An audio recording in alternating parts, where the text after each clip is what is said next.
So in our yesterday session, we completed debugging Java applications or debugging the source code of Java. So that means it's a different concept when comparing with regular programming, and it's not part of Java programming language point, but it is a technique. It's a real-time technique to understand the code, to identify the data issues, to identify the errors, whatever it is. So we can evaluate the source code at runtime level. We can take control of JVM and we can start making analysis at runtime itself. We can understand how things are happening, what data is coming, okay, where and all the things are happening. So we are just making a kind of what we can say, like people used to say, right? We are making just the JVM acting based on, we are simply, it's all about taking control of JVM, guys. I can say, like taking control in the sense that JVM execution flow. So the way whatever it is executing, we are taking control, and we are making sure like at what time the code JVM has to move, and to understand our code how it is working with respect to real time and data point of view, we take it. So for that we have to. These are all techniques again available in the editors. Every editor you will have. So if you go to IntelliJ also, every editor will have debugging modes. So regularly, generally, we will run on run mode. So then, in such case, there will not be any concept of breakpoints or nothing. So if you start taking things in the debugging mode, then only you can do the debugging mode. So then you can see the stack trace from where it is the JVM started, which method is invoked, and which method is called, what is the starting point, what is the ending point, like that. You can see all the details, you can see the variables information at runtime level itself, and you can modify the runtime level values also. Okay, and you can modify the code also. Sometimes you can modify the code also dynamically based on your requirement, and you can test the things along with debugging. So these are all things we can see that. We can do the inspection or evaluation also. So that means before executing code itself, you want to know the result, and then you can do the inspect or you can do the evaluate option from our editors. So that before executing that line or that what condition or whatever it is, that statement, what is being happening, what will be the outcome of that statement or what will be the outcome of that equation, we can identify easily by doing the evaluation or inspect, so that we can understand what's going to happen in the next statement, and based on that we can modify the values also. Maybe you felt like this is the not expected value, if I given this value, what will happen, like that. You can pass a different value by inspecting the logic. So this is how you can do a lot of operations with the debugging point of view. It's a good thing, and it's a very good technique also. Without debugging, there will not be any developer in a real-time point of view. So that's mandatory, 100% is required knowledge. So go through it, that sessions again, and make an habit of today onwards or going further. So it's a 1000% is required knowledge. Okay. So now let's move to the again back to Java programming language only. So what we will discuss is, we will discuss annotations first. Yeah.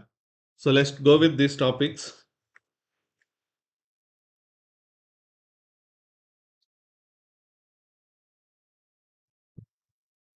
Okay. So let's start first of all, what is an annotation? Then we will go with the another concepts.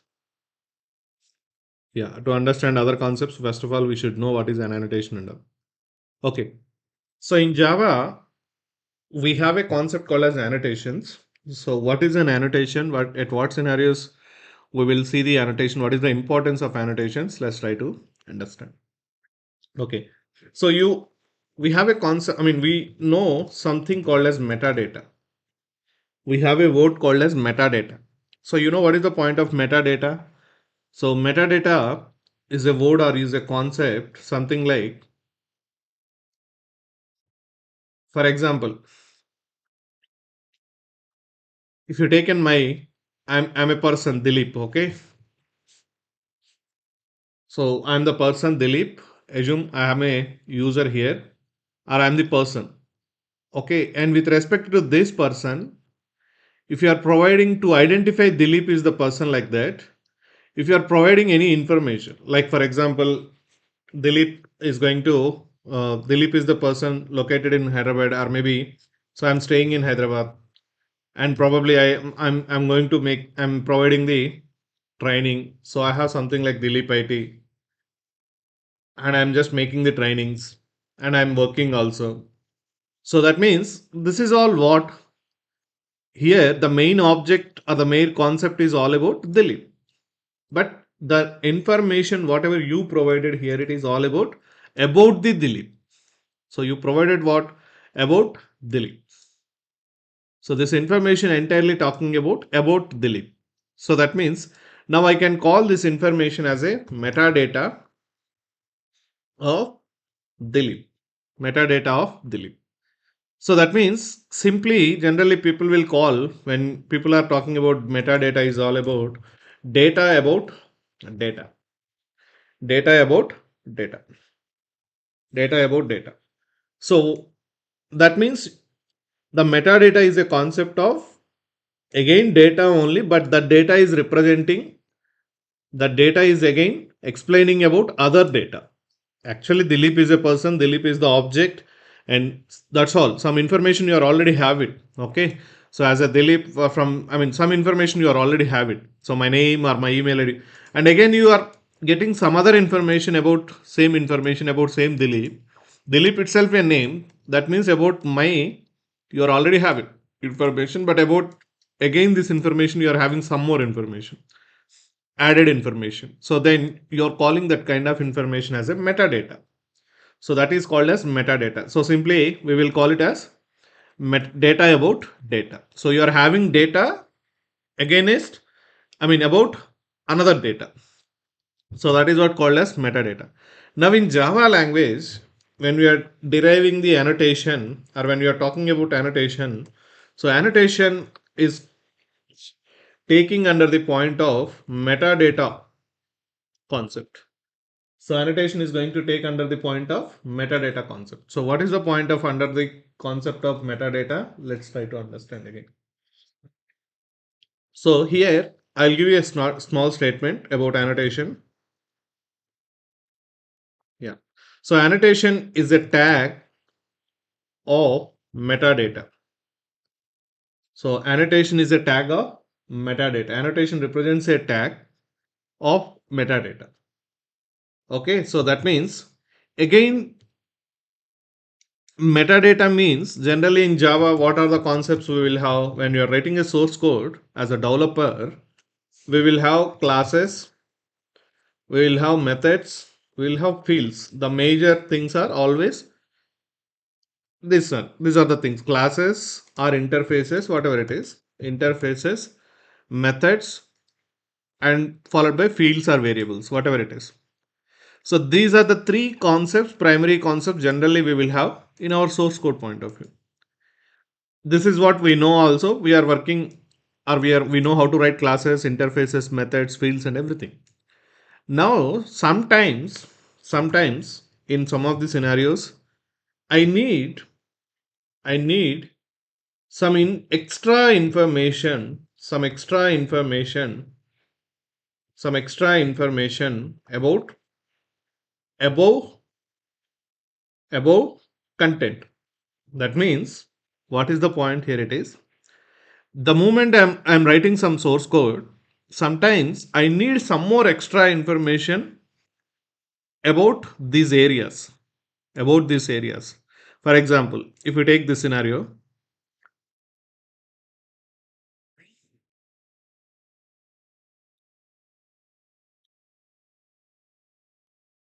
yeah. So let me wait 1 second.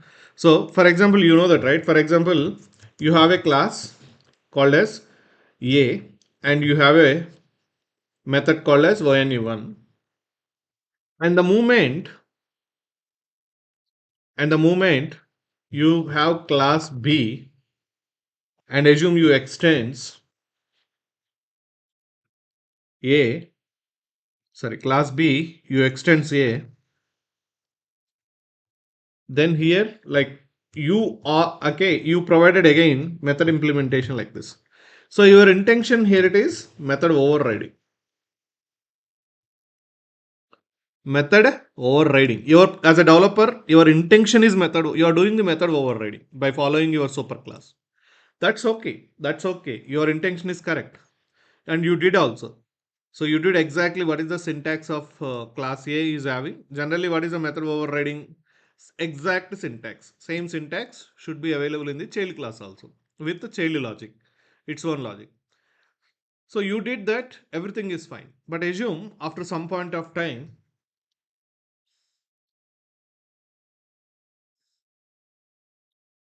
okay, to achieve polymorphism perspective or whatever it is, you did as a developer, you know the knowledge of everything and you did this. But after some point of time, assume if a person came after some point of time, another developer in your place, or maybe, okay, then what he did is, now in this case, what he did is, he modified maybe this method name or maybe this method name. For example, assume he modified in the class A level, okay, assume class A level, a developer came and class A level, after some point of time in the same class, instead of one method, he modified some method name or something like he given, uh, he don't like that method or name, or maybe he given a proper other method name, something like um, something, whatever it is, some naming difference he given, some name different he changed. Now in this case, what will happen? In your source code, with respect to B point of view, what is going to happen? You will not get any compile time error.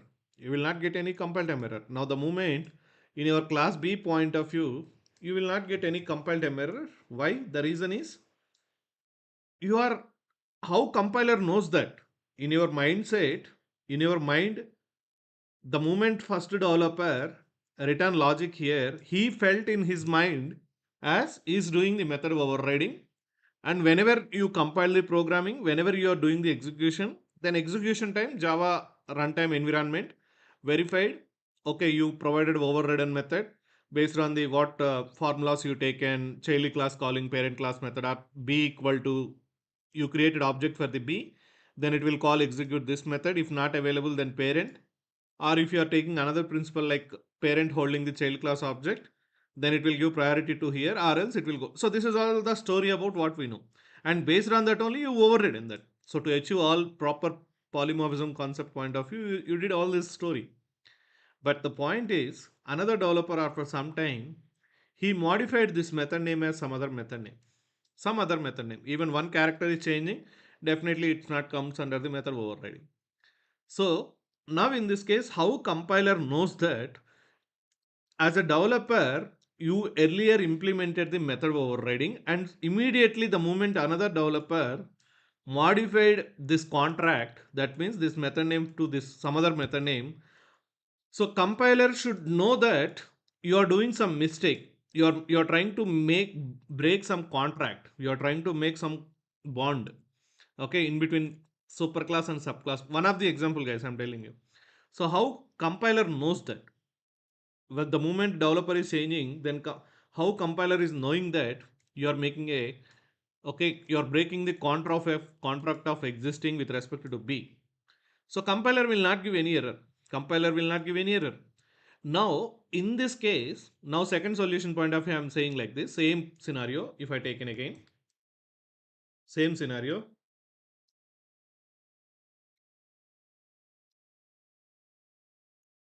Okay. Now what is my second scenario is, now assume the person whenever he implemented overridden the method of A, he added some extra information to the compiler.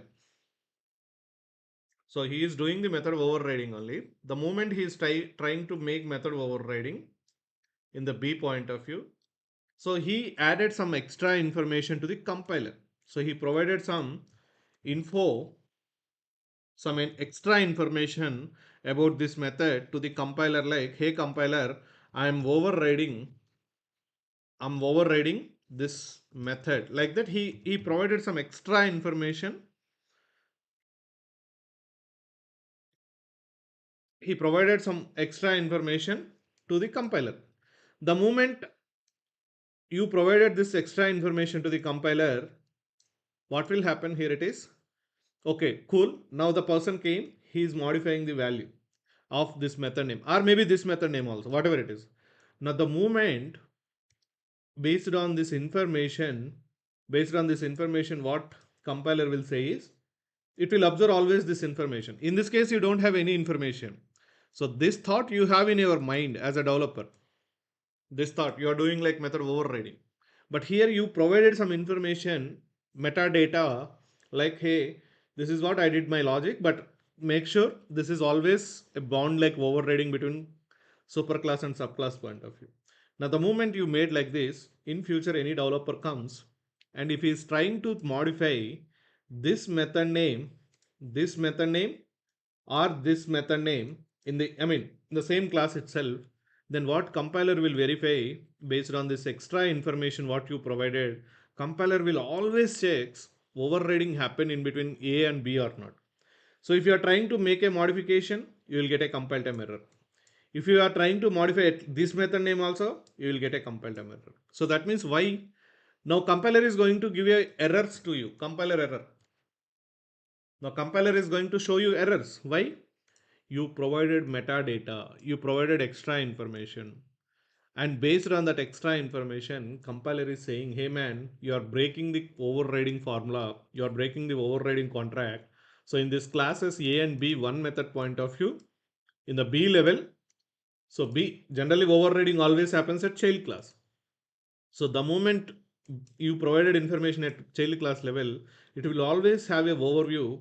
Compiler will always checks same method is available in the A and B or not. So if available, then only it will satisfy. If not available, then keep on it is throwing the errors. Now other developer cannot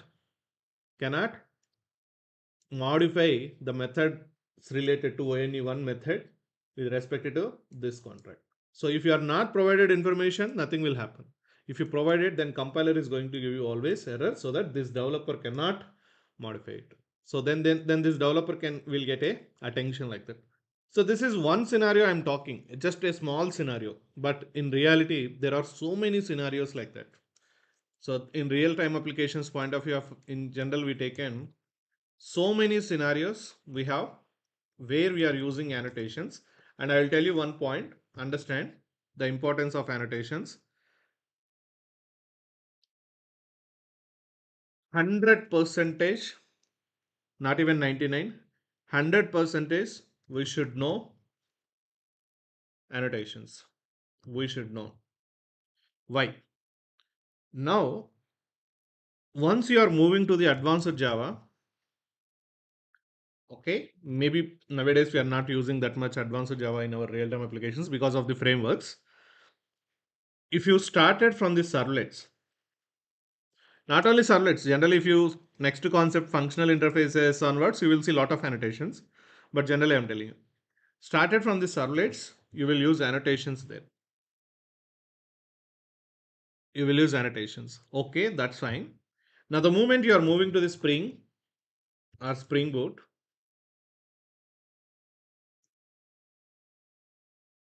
100 percentage nowadays everybody is using annotation based configurations in the Spring and Spring Boot. So that means by the time of your Spring Boot training is completed, you are going to see on an average minimum 50 annotations. So that means in the training itself, you will identify almost 50 annotations. So if you go to tomorrow Spring Boot application means 100 percentage you will, without annotations you cannot work with frameworks nowadays. So that much important annotation is. But the point again here it is, as a developer how much level we should know. So that means I'll tell you that point also. So in this case as a developer what level of knowledge we should have here it is, we should be in a position of understanding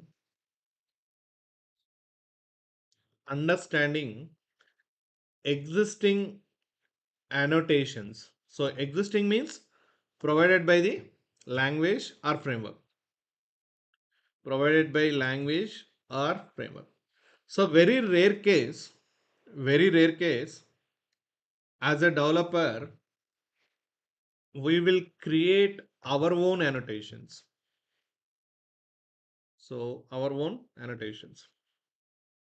So we can create our own annotations also, but 90 percentage majority of the time we have to know only one thing is all what are the annotations provided by the either Java language or Spring Boot based on your project what you are using. You should know only about annotations, what they provided, where to use that annotation, what is the purpose of annotation. Like that, you should know 90 percentage of the times you should know that. That means you don't need to write any custom annotations, but very rare case you will get a chance of writing your own annotations. But we will see that. I'll give one small example. So how annotation we are going to implement and all. But 90 percentage majority of the times you should know what are the annotations. Like I said, right? Spring Boot level 50 annotations you will complete by end of the your training. So similarly, now in core Java also like tomorrow, once you started functional interfaces, you have so many annotations. So all are provided by the Java language.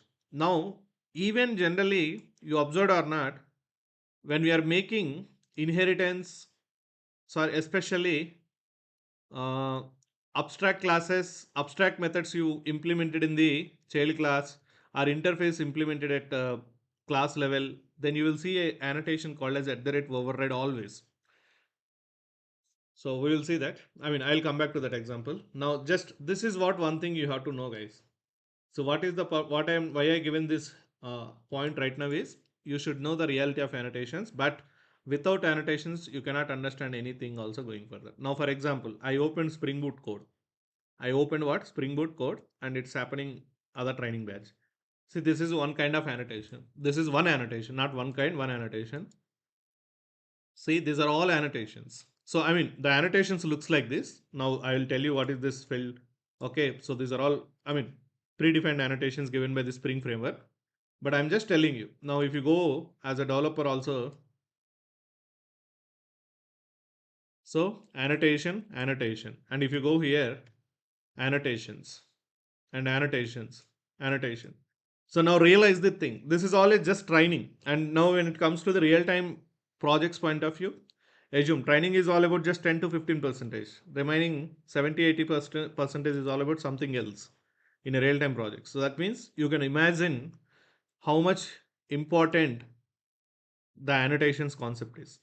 But at the same time, you don't need to keep much brain about annotations. You don't need to break your head to define the annotations and all. If you are having a just overview of creating an annotation, that's enough. But the thing is, at least, but you should be in a position like understanding which annotation is for what purpose, at what time, which annotation we have to use, at what level we have to use. So I'll give you ideas. I'll give you overview right now, but you should be in a position like understanding each and every annotations which are provided by the every language, every framework. So based on the scenario, you have to use the annotation. So 90% is all about using the existing annotations. Only 5 to 10 percentage only we may get a chance to write our own annotation, and then we will use it into our application development level. It's a very rare case. It's a very rare case. I don't think I mean in my 12 years of career I implemented probably one annotation at one time. That's all. But the thing is every day we will use all predefined annotations which are from the libraries. So I think you understood the Lombok session also, right? So this is a Lombok. Lombok is completely defining based on the annotations only, right? So that is all. So that is what one thing. Just remember it. Now come back to this point again. Now see, let me prove this. So how annotation looks like.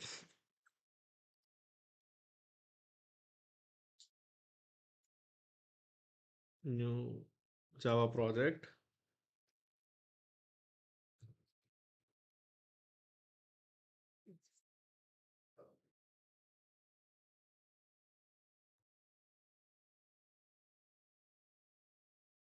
Okay. So first let me take that example. I will take high level point of view class. We will take like okay. Let me give proper package names.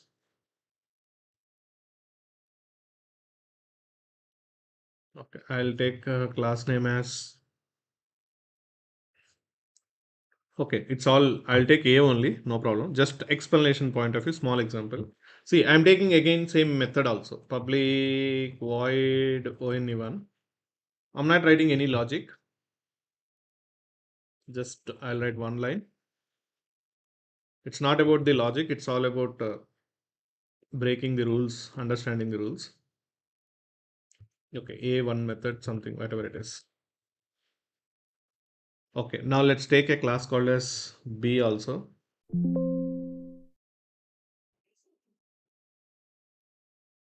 B. Yeah, inside B, extends A. So, extends A. So, as per my example, what I said, now as a developer, I'm feeling like I'm overriding the ONU1 method from the A class. So, that is what I'm feeling. So, that is what I'm feeling in my mind. Okay, so that's cool. Now it's all okay happening. That's fine. Okay. Now, if you take a main method here itself, I can do that. So, what? B equal to new B. It's all inheritance. Now, B dot only1 method. So, what will happen? It will call from the child class because you've overridden. It will call from the child class B1 method. No, it's okay. This is all happening. Okay, fine. You felt you are done your job. That's okay. Now, the point is, after some time, a person came and I said, right, maybe assume he modified method name from here 1 2, he didn't like it, or maybe some reason he modified like method of method 1, something like that. He modified the like this. Now what happened? If you observe here, you are not getting any compiled error. You are not at all getting any compiled error. And then you are doing that thing. That means something is broken, but you are not aware of it. That is how it's happened. Now here, if you go back to the my old again ONE1 point of view, okay. Now the developer did like this. He made overriding here. That's okay. Now what he did is, now in this case Java provided an annotation called as at the rate override. So that means what Java is saying in this case is it's a predefined annotation. So what is that annotation is at the rate override. So in this case, what is the meaning of this annotation provided by Java language is what Java, why Java is given is, so it is telling to the developers, hey developers, please define this annotation when you are doing method overriding,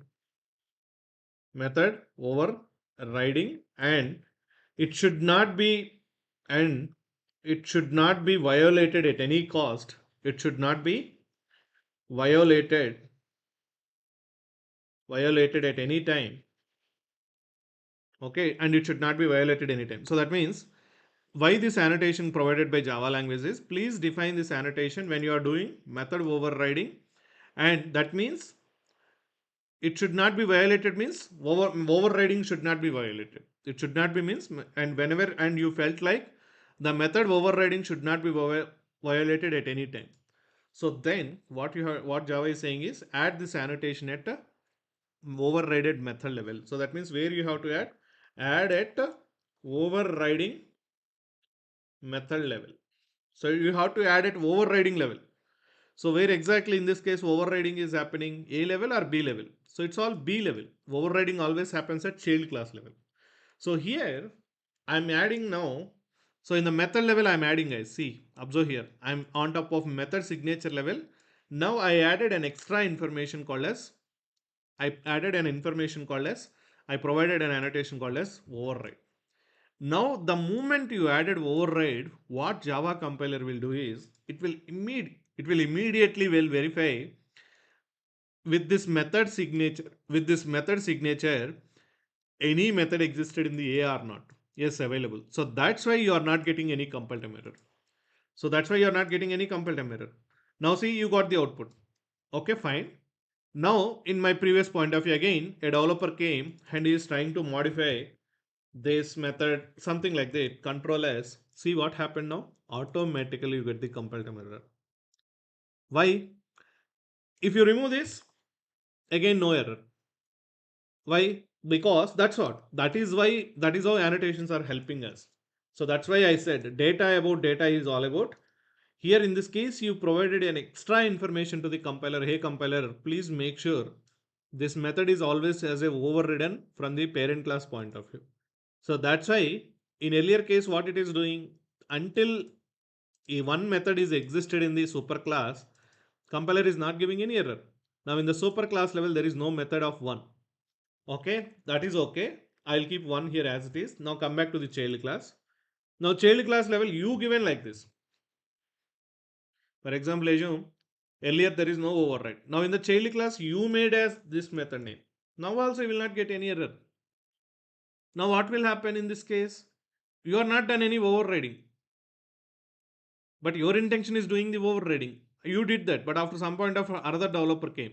Now what will happen? Guess the output of this method. Instead of B, you are going to get output of A1 method. See, the complete output itself changed. Why? The person made a change to some other method name. Overriding is broken. Now you are not doing the overriding. It's a normal, regular parent and child extension.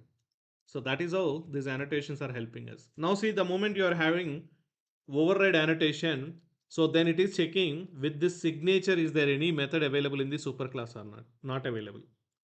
So compiler, so you provided this extra info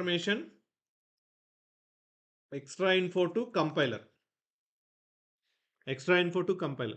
So based on that, what it is doing, it is taking the signature and it is going into the parent class level. It is verifying is with this method signature any method available or not. Not available. So that's why compiler is giving error. Now assume in this case, one method I added in the superclass also. Now see the error will go. Now the error is going. Okay. Okay.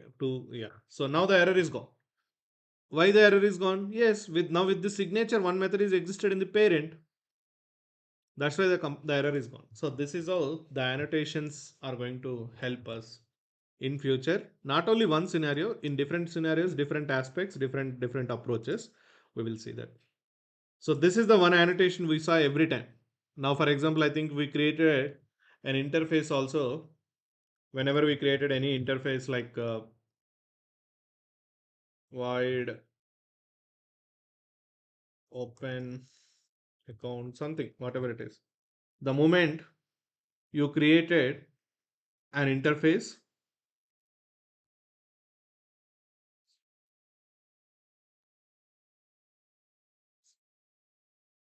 so understand again, this is an interface, you may have abstract methods, right? Now, for example, in this case, a class implements interface called as bank. So what will happen? The moment you add it, all abstract methods should be overridden. Add an so now see here, you added an your intention is what in this case? This method defined for the purpose of implementation of interface bank. That is why you giving at the rate override. If you are not given also, it compiler is not saying anything right now.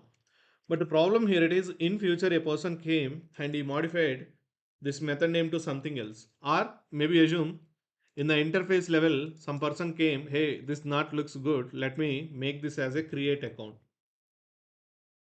Create account. So like that. Now the moment he made, again you are seeing some problem it here but not here. Now a new developer, how he knows that? How he knows that this method really implemented earlier for the overriding the interface method. So it's a very difficult, right? Maybe you written your own purpose or override purpose, not sure. But if you are having an annotation called as at the rate override, see the error showing here also. It is saying like, hey man, you written this method name earlier, okay, that's fine. But maybe there is a change in your parent. Let's go and verify like that. The error coming at here because you given the annotation override. Then if you go to the parent level, that means interface, oh, it is a create account. Now what you have to do, come back here and modify here. So this kind of contracts you can maintain, this kind of identification you can maintain when you are using this annotations. So I think we saw only one annotation till today. Whenever you are doing some kind of this kind of Eclipse help you are taking, you saw this annotation sometimes. That's what I said earlier. ignore that annotation. If you don't want to remove it like that, but today you can understand what's happening under. So this is all comes under the annotation. This is how annotations are going to helpful us. And I'm telling you, right, please concentrate at least what are the annotations available, what is the functionality of every annotation in our programming language perspective and frameworks perspective also. Okay. So now this is all the story I given about annotations. So that means let me give you the details about syntax also. Some rules or syntax and we will define. So now see here, syntax. So annotations are always look okay started annotation names started with at the rate always. So you have to define annotation names always started with at the rate. So in Java, if you are seeing anywhere else at the rate means it's 19. I mean it's always an annotation name. Okay. Actually, what's happened at one point of time is, I mean, why annotations came into the picture is, I'll just give you 1 minute overview. In olden days, maybe 15, 20 years back, or maybe like that, most of the times, 10 years, 15 years back also, even Spring framework also. So what people used to do is, when you written Java logic, there is a concept available, something like configurations. So when you want to pass information of Java logic in okay some extra metadata about your logic to some other modules to some other server, people used to do configuration always in the most of the times in the configurations XML configurations. Now slowly what happened in this case is same Java team observed like people are always depending on the XML language to do some kind of configuration with respect to Java logic implementation. So it's all about providing metadata about the logic, what you return methods in some other purpose point of view. So people are using XML configuration. Especially we'll understand in the Spring framework, this and all. But now after that, slowly transformations are happening. Now what Java team observed here it is, how can we avoid this XML dependency, XML language dependency to the Java developers? Why we are encouraging XML language? XML is a different concept, not a Java language. XML is a different concept. So that means developers should have knowledge of XML also, along with Java language.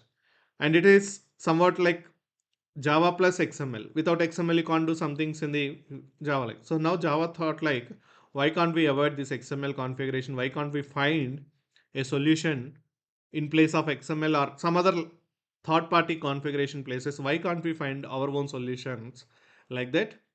They started making things with respect to Java itself. So that means now what happened is slowly step by step point of view. Now the XML configuration is gone from the market. XML is gone from the market. In place of XML, we are using annotations. And this annotations is a concept of what? Java only. So that means now your applications became 100% Java oriented implementation, Java oriented solutions only. So this transformation is happened in the last 10 years. But earlier, most of the applications, whether you are learning servlets, when you are learning Spring, when you are doing something else, Apache, Struts, whatever you can do, Hibernate, at one point of time, everything is implemented with the help of XML configuration. After that, last 10 years, I said, right, things will change, transformations will happen. So now people are using almost every framework, every programming language. I mean, in our Java perspective, especially, every concept of Java programming language or every framework of Java programming language is completely avoided the XML configuration and they came up with annotations means. So that means now our Java projects 100% is having only Java logic, Java things, irrespective of other language or other third party areas. So that is how these annotations came into the picture. And that's why annotations became 100% required knowledge. At one point of time to understand this Spring framework, you don't need of annotation knowledge before when Spring is introduced into the market. You should know only XML knowledge and this regular Java logic knowledge. You don't need of annotations knowledge. But nowadays, that's what I said. 100% Spring and Spring Boot is we are implementing in our real-time application. Spring Boot is based on the annotations only. So nobody is using XML configuration. So that is how the annotations came into the picture. Okay, so that's just a helping statement for you. Now let's understand how to create an annotations also. So annotation name started with at the rate always, and so that means here you will provide always annotation name.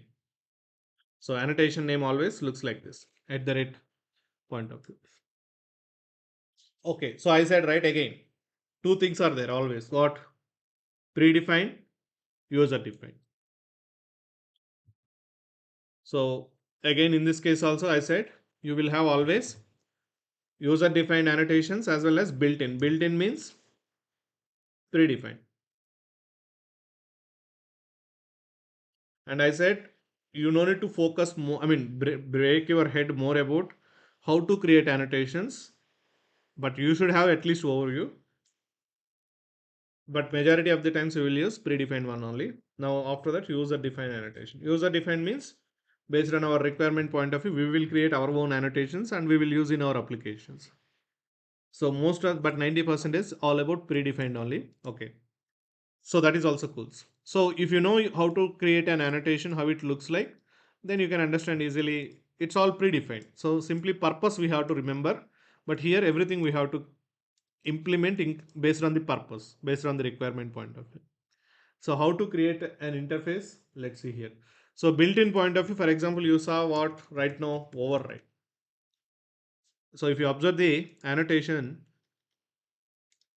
override comes from which package guys? Java.lang. That's why it's not showing the import. But tomorrow you have a lot of annotations. Okay, I'll show you that. Control shift. Okay, control. See here. This is one more annotation from the java.lang. So I mean this is the next concept for us. Functional interfaces. That's what I said. Next concept is functional interfaces.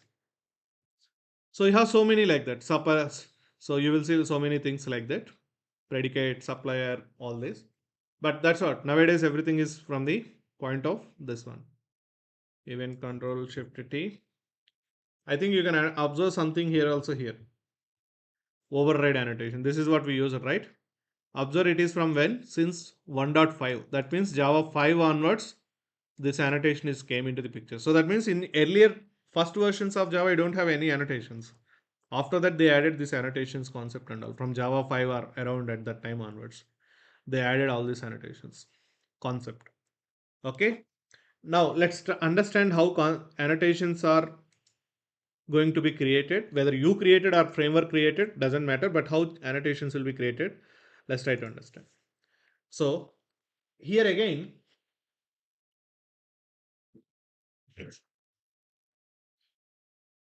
give me a second, guys.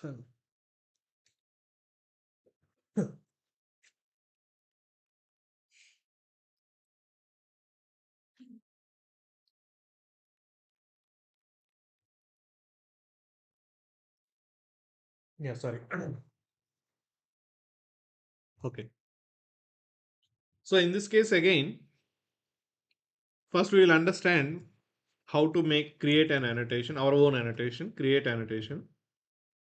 So we understood one predefined one, but we will understand one create annotation point. So nothing but user defined annotation. So here annotation annotations are created by a keyword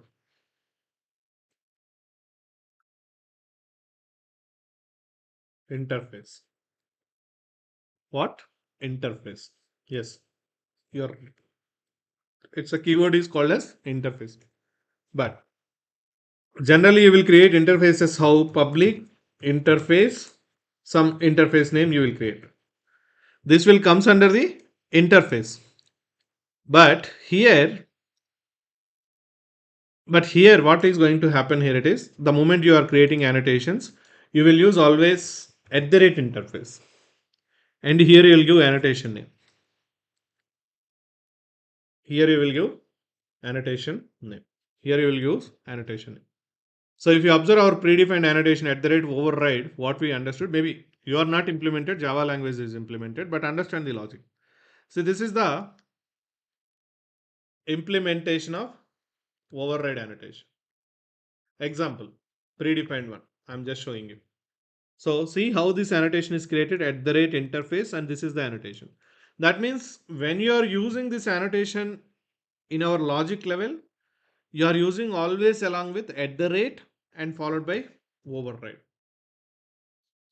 So the usage comes like this. Usage in logic used always with at the rate override. But when you are defining, that at the rate will be defined along with the interface keyword. See, if you remove at the rate, then it will become a regular interface, guys. Okay. So that's why specially they designed as at the rate interface point of view. Why they given interface keyword, why they used interface keyword is generally the purpose of interfaces are what without logic, without body, just like skeletons, some kind of syntaxes, some kind of templates. To define some rules, generally we used to define interfaces at one point of time. So probably that is the purpose, maybe they used this keyword, but there is a differentiation at the rate you have to use it. Now with respect to our user defined annotation also, what we have to do is the moment you are creating any annotation means you have to create always at the rate interface like that. At the rate interface and annotation name we have to give. Okay, that is okay. So that means from this point what you understood is right now, point number one, at the rate interface we have to know, use. That is okay. Now, second point. So the moment you define when you are creating the interface in our Java language, sorry, when you are creating annotations, we have a concept called as specifying, okay, providing the retention policy. I'll tell you what is this. That's what I said. Don't worry too much about annotation creations, but at least you should be in a position of knowing the existing annotations, what is the purpose and all, at what time, which annotation you have to use. Providing retention policy as well as providing the target. So specifying or providing or whatever it is, target. So three components majorly involved when you are creating an annotation. One is you have to create an annotation always with at the rate interface keyword, point number one. And as well as the moment you created annotation, you have to know two things like retention policy, target policy. So even you can understand target policy also. So if you observe here, even this predefined one, what created by the Java language, they given some target, they given some retention policy, elementary type or whatever it is. So, so what is this target retention policy? Let's try to understand. I'll give you details. Let's create first a basic interface in our application itself. I mean annotation. Okay, this is the project, right? Let me create a annotation called as, for example, what annotation I'll create is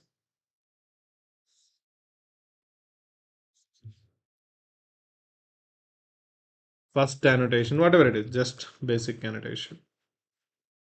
So you can take anything. I mean, you can take it as an interface better, or you can, I think you have an option called as annotation also. See, in the editors, you have an option called as annotation also. Just click on annotation. Then you can give your annotation names. First annotation.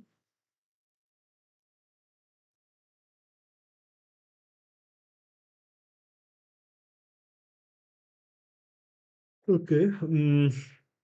So after that, if you observe here, they are added. I think I mean that's what I said. Even I don't know these options and all point of view. But if you observe here, they added already. I mean, they're given like fill in the blanks point of view. Do you want retention policy, whether compile time level, source level, runtime level? See, all the policies they given here itself. You want it variable level, class level, method level, local variable level, constructor level. So that means they given something here, but don't worry about it. I'll explain, then you can understand easily. So I'm creating a basic annotation called as first annotation. Okay, fine. Let's go here. Now see the annotation is created like this. Now the annotation is created like this. Now in this annotation, you can define sometimes variables, guys. Okay, you can define variables. We can define the variables, and in a different approach we can assign the values to the variables also. We'll come back to that. Now see, this is okay.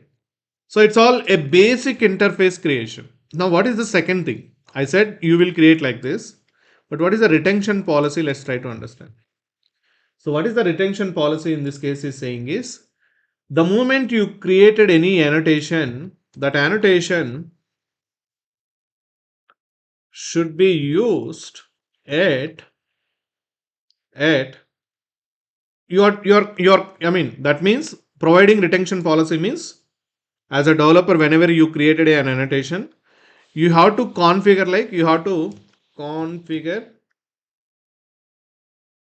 as that annotation should be used at source level or annotation I mean sorry compile time level,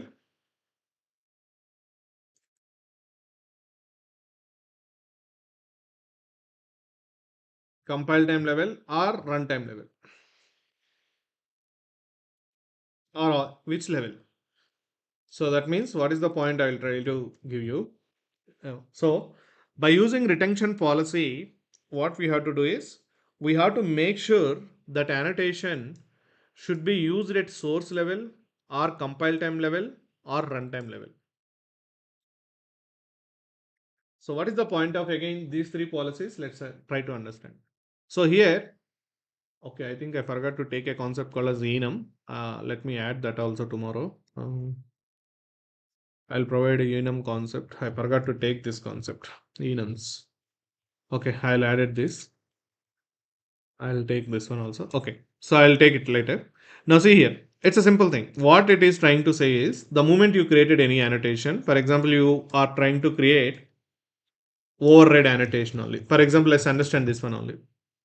So what is the purpose of override? Why the purpose of override is what about?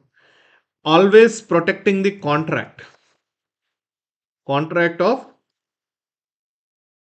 method overriding. Protecting the contract of method overriding means at what scenario? So the moment you added at the rate override annotation, your purpose is what? If there is any contract is broken from A to B point of view that methods are not existed or method names are not matching, immediately compile time error should come. Immediately some compile time error should come. So that means what happened in this case? So that means in this case that annotation you used at the purpose of what you use, if you go to this annotation, yeah, at the rate override. So if you observe here the target retention policy source that they are telling, and you have to use target policy. So I'll give you target also, then it will become very easy. Target is very easy. Only thing is retention policy, little bit we have to understand. Now when it comes to target point of view, let's understand first target. So that annotation, this target type will defines or configures, we have to configure that annotation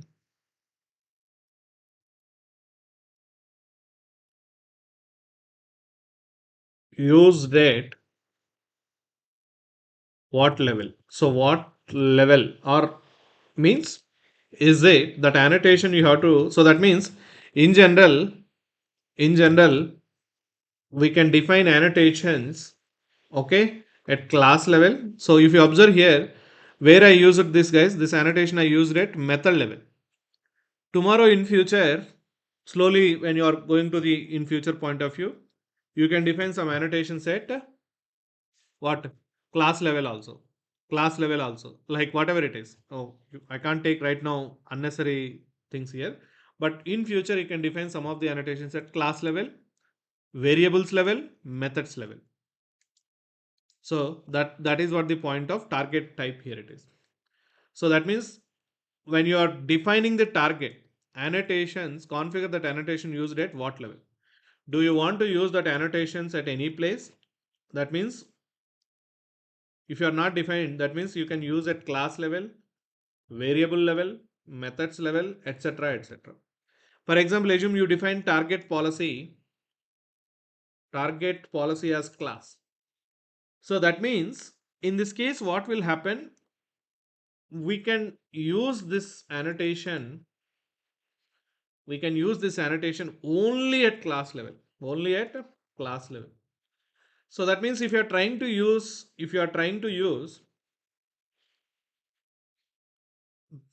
okay, by mistakenly or some other purpose at class level, I mean at variable level or any other places, trying to use any other places, compiler will give error. You will get compile time error. Compile time error. So in any place other than the class, if you define at any other place level, what will happen is you are going to get the compile time error. Whether it is right or wrong, see. For example, override I defined at method level, right? So the target of this annotation is what? If you observe what they implemented, target is method. So what they are trying to say here, it is this override annotation should be used only at method level. Should be used at only method level. That is how they implemented. So that means now, in my point of view, also, if you go here, our annotation, I am defining at the rate target. So at the rate target, I am defining, and here, so you have a point called as element type. See, this E represents enum, guys. I'll say simple point of view what is enum, but we will take a clear class tomorrow probably. I forgot to take this small topic, a very small topic. See, simple. A set of predefined constants generally. So you know what is a constant, right? For example, you observed, or I mean, we discussed at final variable level. So I said final variables, generally by using final variables, we will define always constant values, which value is not going to change every time. So one variable, one value, like that, you can create variables. But sometimes you need a set of final values. For example, assume weekdays. So weekdays is a set of final values. What you need always those 7 weekdays values: Monday, Tuesday, Thursday, Friday. So this is always in every application you are using like this. So like this, you are using 7 values. These are all a set of constant values. Then you can go with enums. If you are going with final variable, what will happen? 7 variables you have to create. 7 variables you have to create. But if you are going with enum as a set of, by using enum, I mean, I'll tell you what is exactly enum point of view. Simply you are defining all these 7 values as a set of fixed values, constant values. So now whenever you want Monday value, take the enum name, enum dot Monday, enum dot Tuesday, enum dot Wednesday. So wherever you are using these values, always fixed values in your logic. So it's a simple. Enum is nothing but a set of constant values. When you want only one constant value, you can go with final variable. But when you want group of values, you will go with enum. That is how enum will work. So enumeration, enum, okay, called as shortcut enum, people will call. What is enum under? I'll explain tomorrow. But understand the point here. It is just it's a simple thing. Now in this case, it's a predefined enum. Even we can create our own enum. Now the enum name is element type. Dot. Understand here they given what? Annotation constructor level. So that means if you define target as constructor, that annotation you can use only at constructor level, not method level, not class level, not variable level, only constructors. When you define constructors at that time only. If you define field, it will define only at variable level. If you define local variable, that means you know the local variables, right? When you define a variable inside a block, methods, if blocks, conditions, right? So then generally we used to call it as a local variable. So there, if you define it method level, pack module means it's a different concept. Okay, don't worry. A package modules available. Package means you created a package, right? That line number one. So there you can define parameters, method parameters point of view, type, class level. So like that, they are having so many things. Now my point here it is, for example, assume when you created this annotation, your requirement is this is the purpose of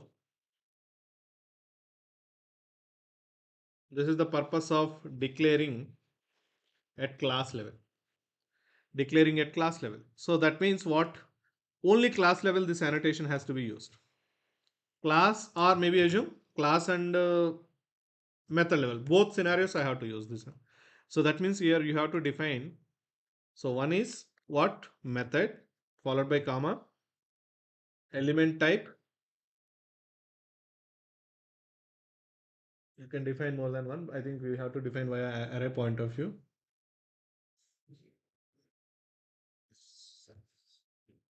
Yeah, when you define only one value, that's okay. That means what will happen? Now see, okay, let's keep first method and then I'll add class also. Now take this annotation and create a class. Okay, I'll remove all these classes. See, now I'm making our own class. I'm creating one more Java class called as something like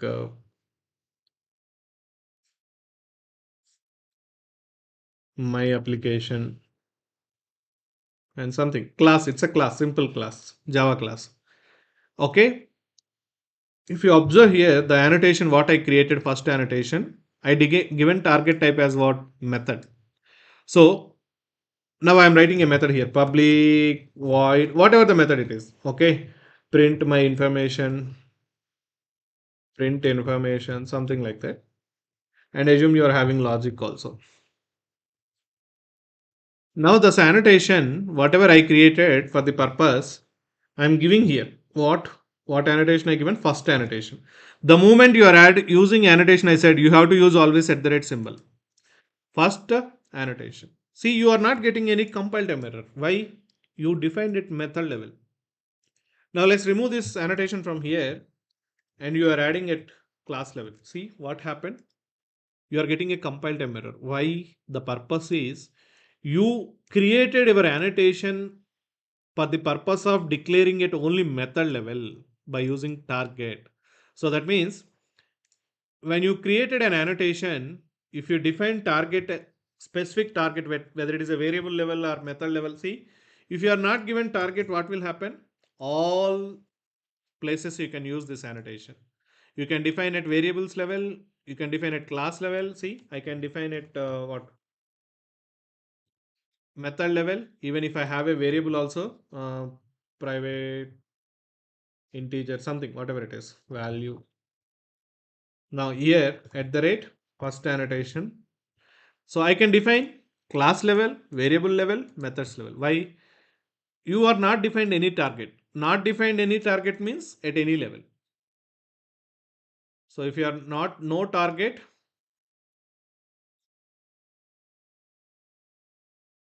means we can use annotation at any level.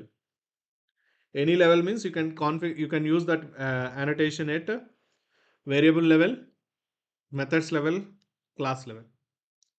That is all. If you specified only no, I want as for the purpose you defined only for some kind of methods point of view, you can use only at methods level. You can use only at a methods level.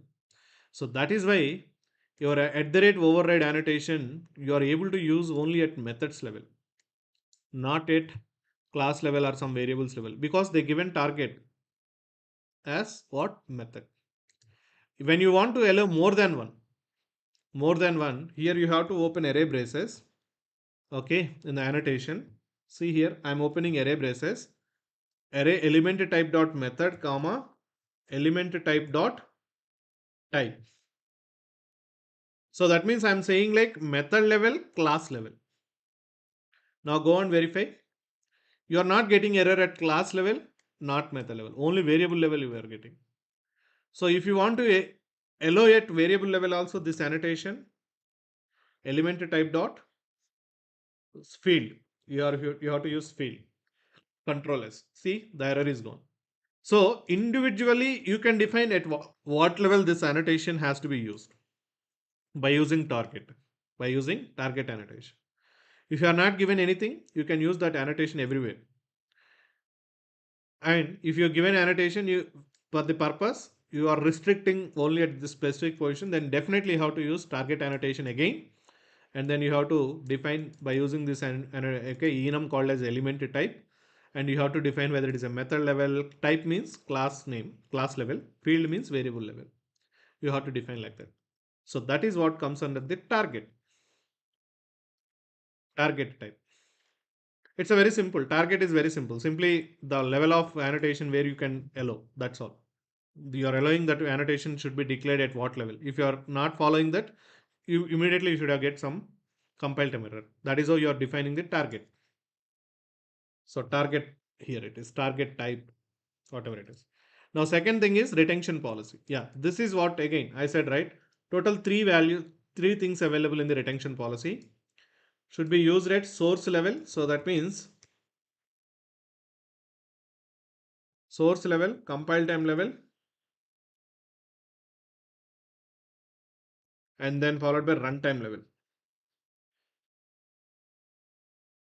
So what is the point of retention policy here? It is what retention policy is saying in this case is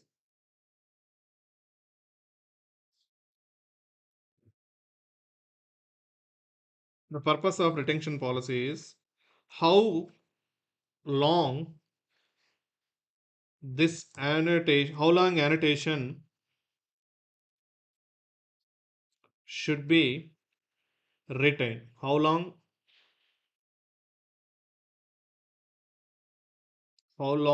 annotation should be retained. So what is the point of how long annotation should be retained? Here it is. Again, I'm creating what? Target. Okay, we are very clear. It's a very straightforward. Now, when it comes to the retention policy, so if you see here, the retention, this is that retention, at the rate retention annotation, you have to use. So the moment you are using at the rate retention policy, if you observe here, indicates how long annotations with the annotated interface to be retained. So this is the statement I given from here only. So Java documentation given this document. I mean, this is what statement they given. So what it is saying is, if you are defining some retention policy, the moment what is the point of retention policy is when you created an annotation, how long annotations with annotated interface are to be retained. What is the point of retained? I'll tell you. If no retention annotation is present on an annotation, interface declaration on so that means if you are not defined, for example, now what? Now no retention policy in this case. Earlier, no target policy, no retention policy. Now you define target, but now no retention policy defined. So that means that's what they are saying. No retention policy defaults to the retention policy of class. Okay, so what is a class? We'll try to understand. And a retention meta annotation has effect only if the meta annotated interface is used directly or for annotation. It has no effect. I'll tell you all this. No effect if the meta annotated interface is used as a member interface in another annotation interface, something like that. Okay, see, understand. It's a very simple thing. Leave about all this nonsense. I'll simplify the process. If you go here, use the retention policy and understand what are the values it is available. Retention of. Again, you have to use in this case also the retention policy enum you have to use. So if you see the enum name is retention policy. So in this case, element type target point of view.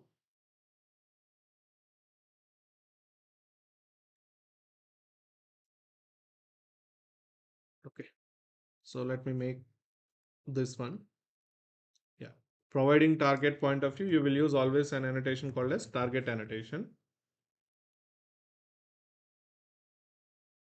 Okay. And then you will define always by using this enum, element type enum. So in this case, element type enum, enumeration. So what is enum? We will see in the next class probably. So similarly, retention policy point of view, this is the annotation you will use to define the retention policy.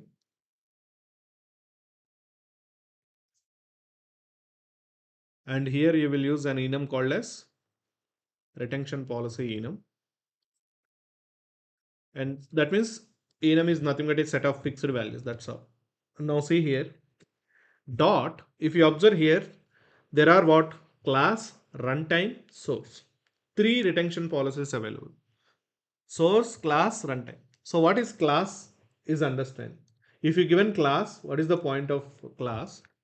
I'll give you. So little bit this is what somewhat people will confuse, but it is also very simple. Let me give you the details.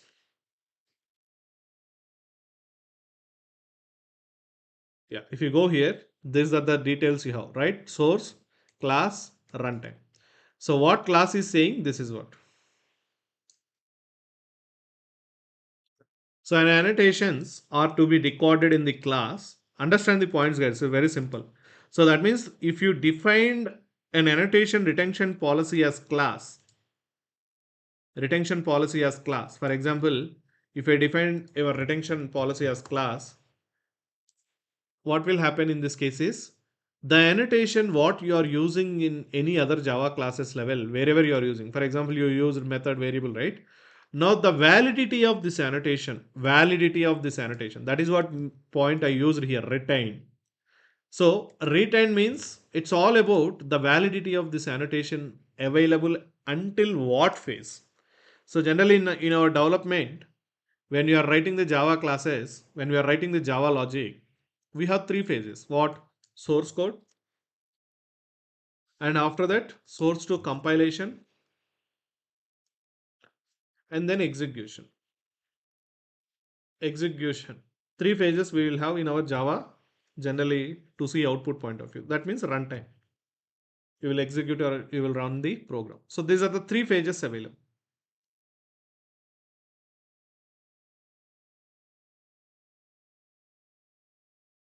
So these are the three phases generally we will have. That means we will write our Java source code, right? So if it is Eclipse, generally it will show the errors. If it is Notepad, generally what will happen Notepad point of view.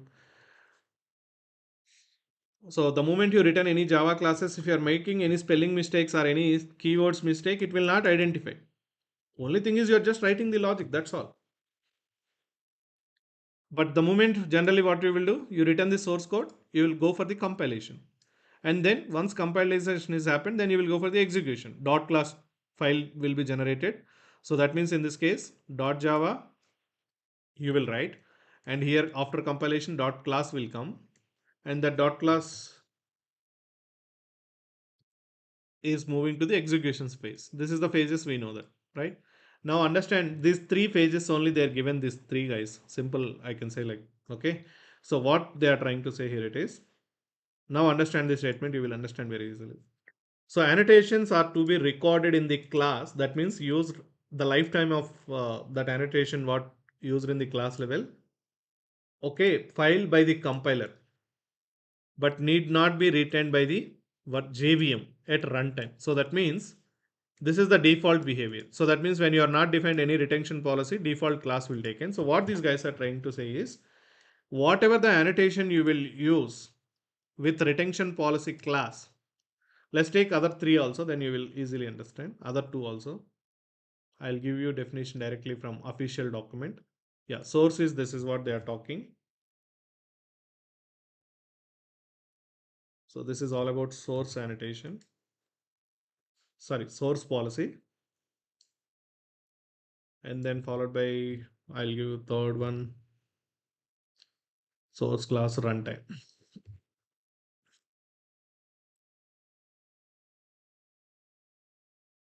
So don't worry, you don't need to create annotations in our real-time applications. You just need to know that, for example, tomorrow you are using an annotation at the rate override and you are declaring at variable level. You don't know what that means. If you know these retention policies and target policies, then you cannot understand why that compiler error is giving. But if you know these policies today, then you will understand very easily. Okay, this is the reason I am getting. Now, for example, see here, you are using at the rate override annotation here. What happened? The moment you got error, why? The moment you give an at the rate override annotation, it will always look for the superclass. Inside superclass, that method is available or not. First of all, there is no superclass. That's why you got at this error. And you are able to define this at method level. That's okay. Now, if you define this at variable level, see now the error coming at annotation level, not at variable level. Understand the difference. The moment you defined here, it's not error not coming here. It's coming here like saying, hey man, you don't have a superclass, and in superclass you don't have a method like this. That means the declaration level of this annotation is good, compiler point of view. But if I given same annotation at variable level, now what it is saying is, hey man, this annotation should be used only at method level. Then I will check that method is existed in the superclass or not. But you provided first of all in the wrong place, like at variable level. So definition of defining this annotation itself wrong. Purpose leave it, but the day way where you declared itself wrong. So see error. The attention override is disallowed for this location. Why? How this error is coming? Because they given target policy as method only. That's why you can define only at method. But our own annotation, what we given target policy, method, type, wave, field. That's why you can see that. If you remove field, then again you will get error here. If you remove class, type, then you will get error here. But we allowed class, variable, and like that. So now similarly retention policies also, what retention policies are saying is, now understand the things, these 3 points at a time.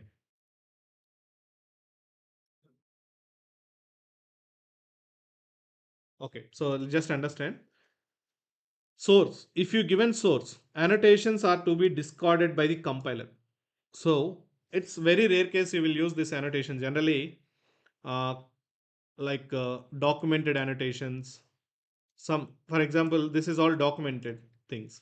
Okay, so if you see here, some kind of annotations you will define, uh, but only for the purpose of source code. I think documented one thing.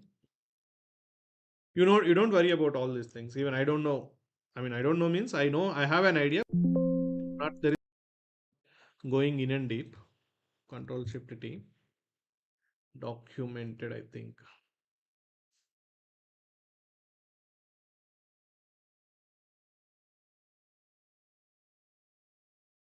No, this is also runtime documented point of view. So source, I don't know. It's a very rare case. That's what I said. Where first of all, using predefined is the mostly we will do, but not what we are creating is very less. But if you see here, that's what. If you remember these three phases, what it is saying is some helping purpose you need to create an annotation. What you are doing, some knowledge purpose you have to create an annotation, and that should be discarded while the phase moving from source to compilation. That annotation should not be, so okay, should not be parted as participated. I can say like this. Those annotations should not be participated or moved participated to compilation phase.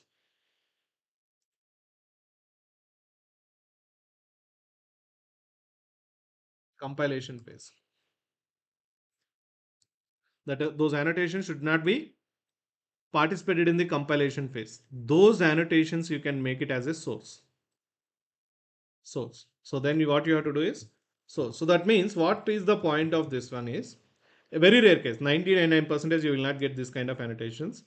So what is the point is, if you define your annotation as source, the moment you given source policy, retention policy, annotations are used discarded by the compiler. That means whenever your interface is getting compiled, whenever your interface is getting compiled, okay, sorry, whenever this interface is used at class level, and whenever your class is getting compiled, in this case, whenever your class is getting compiled, so what will happen in this case is, based on the source point of view, generally what you return the source. After that, you will move this source to the compiler. So what you will move from .java to compilation phase. So you are moving to the compilation phase.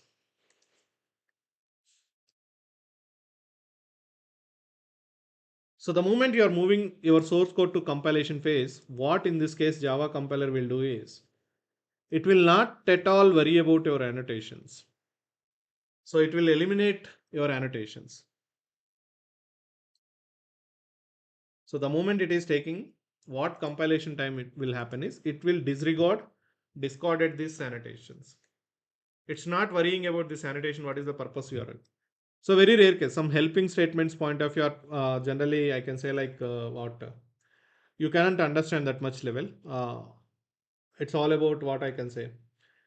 to identify marker annotation point of view people will use. So that means sometimes it's a very helping statement or any source code point of view people will use. It's not even marker also. So very rare case, but don't think it's all about very rare case you will get.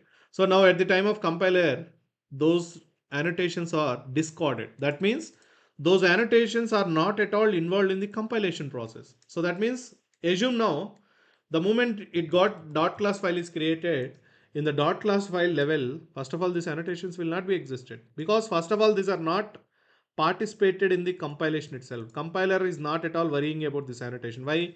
This annotation policy is you given as source. So that means until source code, while you are defining source code only, this annotation will work. But at when you are going for the compilation phase, these annotations will be disregarded. That is what source is saying. If you take in class, so finally what class is saying, now you can understand. What class is saying is, go here, retention policy. If you given class, what it is saying, recorded in the class file by the compiler. So next step, if you given class, what will happen?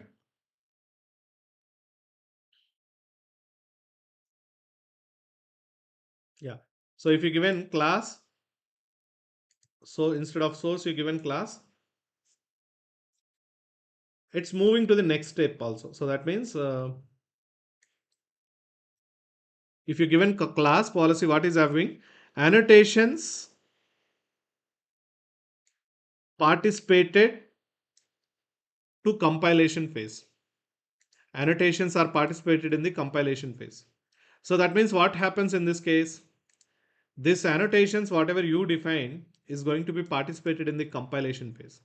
So that means what you can expect in this case is the moment dot class file is created, internally those annotations also available. Point of some purpose. Because sometimes few annotations you need at runtime level also, guys. When JVM is executing couple of things and some annotations, via some annotations you have to pass some instructions to the JVM also. So then these retention policies will come. So now if you define something, that is not process of part of compilation. If you define class, that is part of compilation and it is recorded in the dot class file also.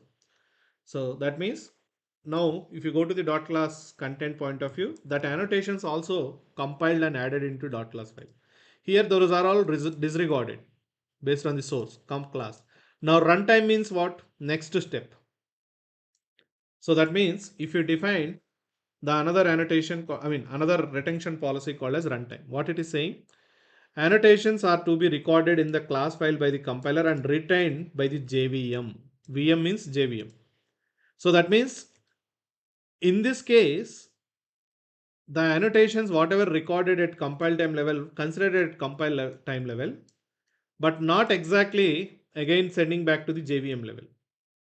But if you given your things as retention policy as runtime, so definitely those annotations, whatever the annotations we configured or whatever the annotations we are configuring, whatever the annotations we are configuring, that annotations participated as part of the compilation. Not only compilation, when you are sending your dot class file to the JVM level also for the execution,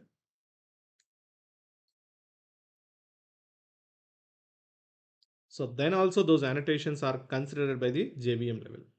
So in the inside the JVM runtime level also, JVM point of view also, those JVM will use those annotations. Simply I can say like JVM, whenever you want to send some information from your source to until JVM level, you have to define that information, that retention policy as a runtime. You want only for the some kind of only source level, some helping statements or some point of view. Okay, it should not be participated as part of compilation point of view. Then you have to define source. You want something, see simple guys, you want to send some instructions to only compiler. Now my question is, some extra metadata you would like to pass only compiler, only compiler. now what retention policy will take? It's all about class. That means your intention is what? That metadata you are passing only to the compiler. That metadata should not go to the JVM level. That's why you define this. Now, if you define the metadata, yeah. So if for example your requirement is demanding the metadata should go to, you have to pass some extra information to the JVM also.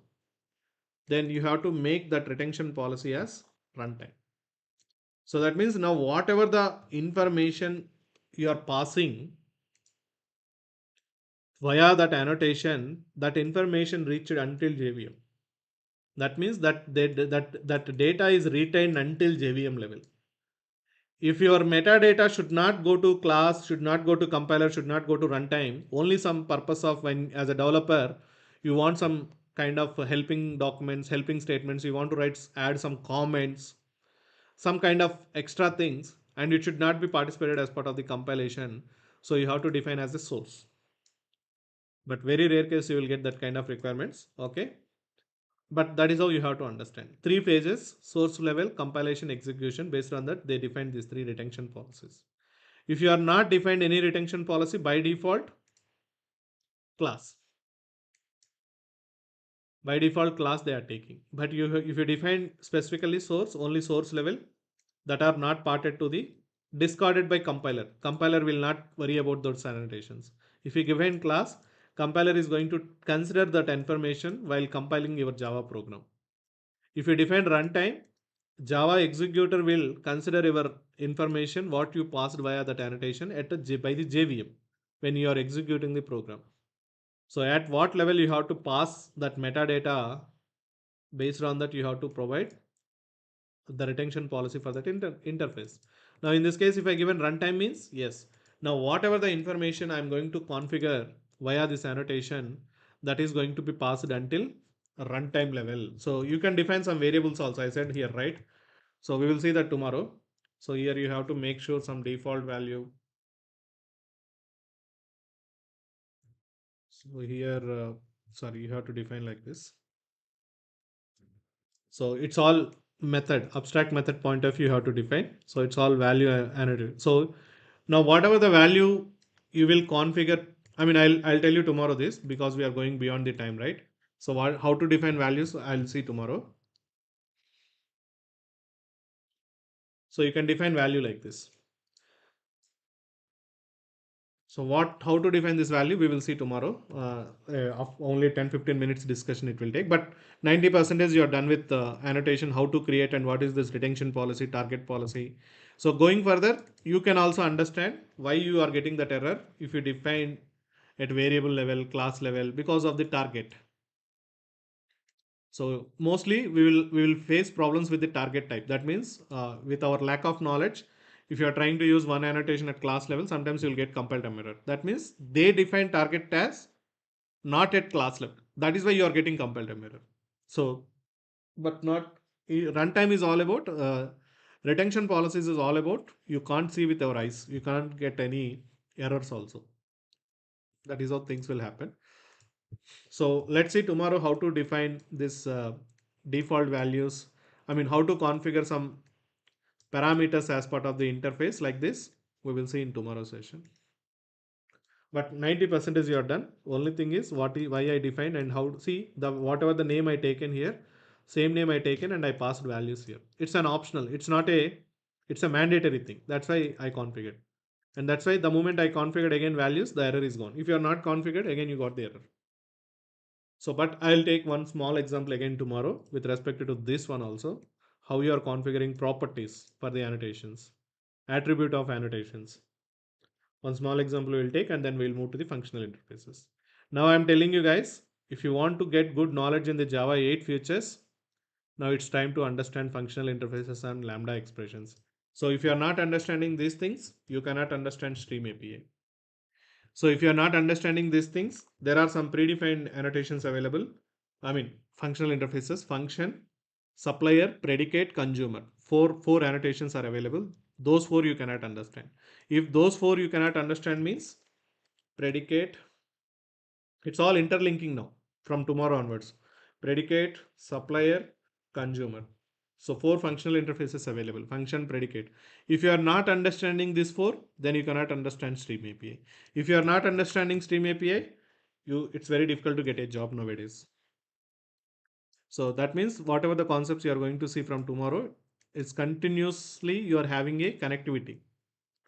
I mean, but the concepts. One is having another dependency like that. So just don't miss the classes from tomorrow onwards. You are entering into a real programming, a real time scenarios point of view programming and all exception handling, collection framework, Lambda expression, Stream API, multi-threading. So the next upcoming classes are very important. I mean, everything is important. It's not like that, but just I'm reminding you. That's all. Okay. So that's all for today. Let's connect on tomorrow. I'll take a small example again tomorrow for our custom annotation. So how we define this attribute, how many we can define, what are the default value we can pass and all. We will see in tomorrow's session.